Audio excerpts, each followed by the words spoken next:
Coach K framed a lot of those in the form of a question, but you could see that he has in his mind what he believes the proper answers to those questions are. He did go on to say he didn't see himself as being any type of a pseudo college basketball commissioner, certainly there in an advisory role, a lot of great ideas.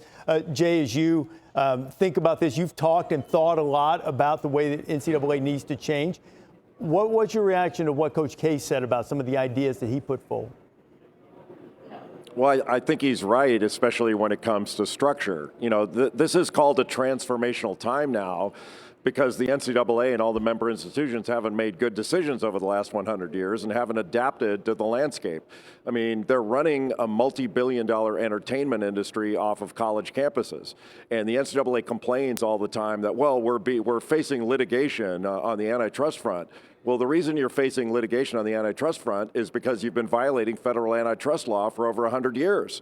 And if you want to stop the litigation, then stop violating federal antitrust law. It's pretty simple.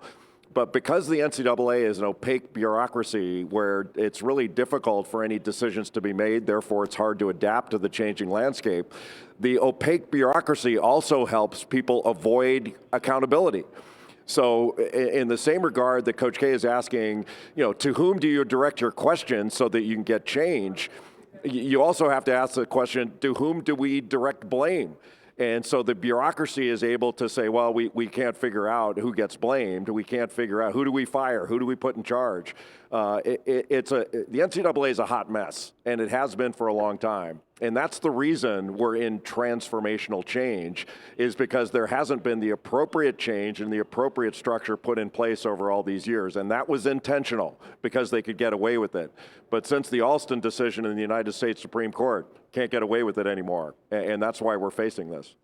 When you think about structure from all the years you spent as a head coach, as we sit here now with NIL, the transfer portal right now, it seems the NCAA is powerless or afraid to move. Is it time for the upper echelon of college basketball to have its own entity? I realize that Duke has very little in common with Duquesne, but both are in Division I. 100%. I think there are 358 Division I basketball programs. About 120 of them have something in common. The other 238 have nothing in common with those 120. What's going to eventually happen is those 120 are going to separate. It's not going to impact the NCAA tournament, or maybe it could in this way. And they're going to decide how they're going to want to conduct their business. And I totally agree with Coach K, and what Jay's trying to say is, and that group has to have a leadership, and they're going to make the rules. They're going to understand how they will conduct their business, what is allowed and what is not allowed to happen. And once that's established, then everyone else will have to decide, do they want to conduct their business like that 120, the Power Six, or whatever you want to call them, or do they want to go in another direction? The big question is going to be for our sport, after that is decided, is how do you actually execute the NCAA tournament? Is everyone going to get a seat at the table, or are you going to take the 68 best teams? But what has to happen, like the NEBC is the National Association of Basketball Coaches. They're a lobbying committee basically for coaches. Coaches at all levels. They have a seat at the table. They basically don't have a voice. We need a voice at the table, but the table needs to shrink. And right now the bureaucracy is there's 8,000 committees. That's right. There's got to be one person that oversees it that can bring them all together.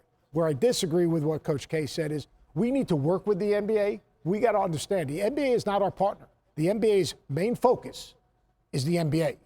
We've got to have someone whose main focus is the health and well-being of college basketball. Yeah, Seth, I agree with it all. I just think it needs to be streamlined. I mean, as a guy who used to own a business, you can't, this is a giant, I mean, this is a giant enterprise, and you can't manage it with just one office with so many different teams. You got to streamline that to the extent that you're able to hear the true voices that are down on the ground. They really know what's going on, and that's been part of the issue. I mean, we've had so many of these situations where there have been violations with certain programs, right? It seems like I've been with the company now for 13 years. It seems like some of these have been dragging on for 13 years. And to Jay's point, I mean, where's the accountability? The streamlining would allow for faces to all of a sudden be seen, faces who know what their roles and responsibilities are, and when those things aren't being carried out, to be handled one way that either you're fired because you've not carried it out, or you accept responsibility for it, you keep your job, and you make the necessary changes by the constituency who's been speaking to you the entire time. Again, that's been my issue. There's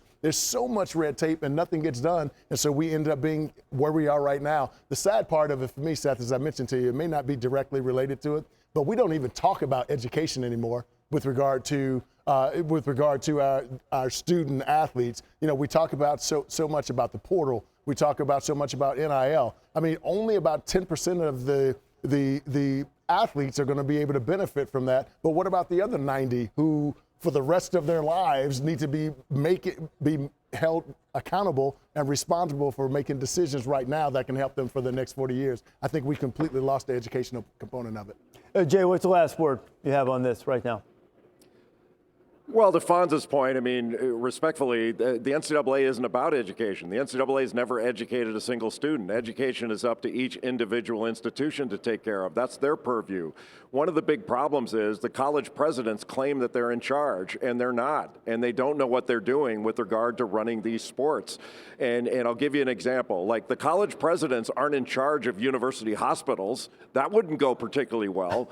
What makes them think that they can run a multi-billion-dollar entertainment industry? You've got to put professionals who understand that in charge so they can make decisions in the best interest of that entity. And right now, this gigantic bureaucracy we have, it's intentional. They don't want accountability in this, but it makes so much money and brings so much to them. Like they do, the NCAA does a really good job in a number of different areas, especially running a basketball tournament. They run a great basketball tournament. The other areas in which they're involved, they should not be involved. And the litigation, talking about all the issues they're facing, the fact that they couldn't be held in lower esteem on Capitol Hill. And right now, the NCAA is a serial antitrust violator, is lobbying Congress for an antitrust exemption. Keep doing what they've been doing for the last 100 years, and they're not going to get it. It's really an extraordinary position they're in because of the actions and inactions we've seen from the leadership in the last 100 years. It's been abysmal. Thanks for watching ESPN on YouTube. For live streaming, sports, and premium content, subscribe to ESPN+.